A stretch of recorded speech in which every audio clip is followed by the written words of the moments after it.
धारणा, ध्यान और समाधि, इन तीनों को मिलाकर संयम की अवस्था बनती है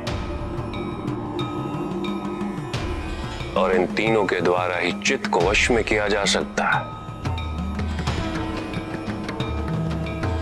जब तुम धारणा और ध्यान की ओर प्रस्थान करोगे तो चित्त में विक्षेप का उदय होगा और विक्षेप से मुक्ति के लिए तुम्हें चित्त को एक स्थान पर स्थिर करने का प्रयत्न करना होगा।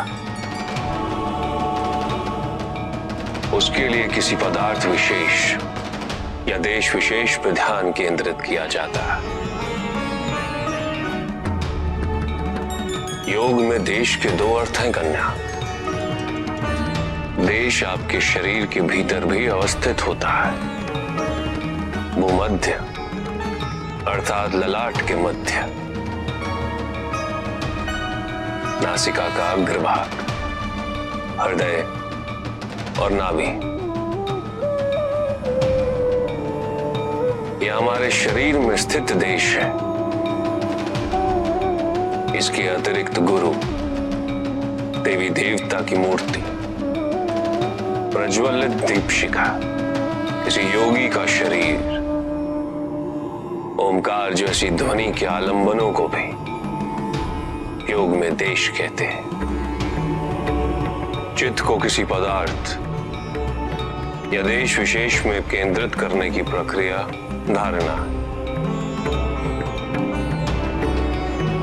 क्योंकि तुम जिस पे मन एकाग्र करो, मन उसके गुण और उसका आकार धारण कर लेता। चित्त यदि अशांत हो, अशुद्ध हो, तो इस प्रक्रिया से उसमें शांति और शुद्धता का भाव स्थापित हो जाता है।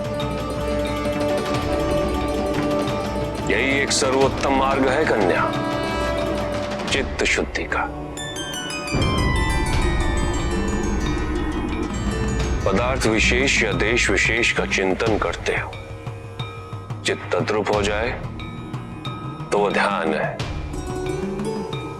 पूर्ण ध्यान की अवस्था में तुम्हें केवल पदार्थ या देश विशेष का बोध रहेगा और कोई भी विचार, कोई भी चिंता तुम्हारे मन में स्थान नहीं पाएगी। चित्त की अवस्था धारणा से आरंभ होकर ध्यान की अवस्था से आगे बढ़ते हो, समाधि में जाकर पूर्णता को प्राप्त होती है। जब साधक को मैं की अनुभूति ना रहे और ये भी अनुभूति ना रहे कि कुछ अनुभव किया जा रहा है, जब वो परम शून्य में विलीन हो जाए और इस विलीनता का उसे आभास भी ना हो, तो ये परम समाधि की अवस्था होती है।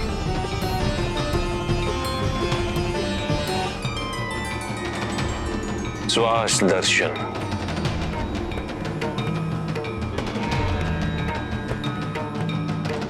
उचित मुद्रा में बैठो कन्या और नेत्र बंद करो और सबसे पहले अपने ध्यान को श्वास के साथ यात्रा करने दो। श्वास जब तुम्हारी नासिका में प्रवेश करे, उसे भूलो मत कन्या,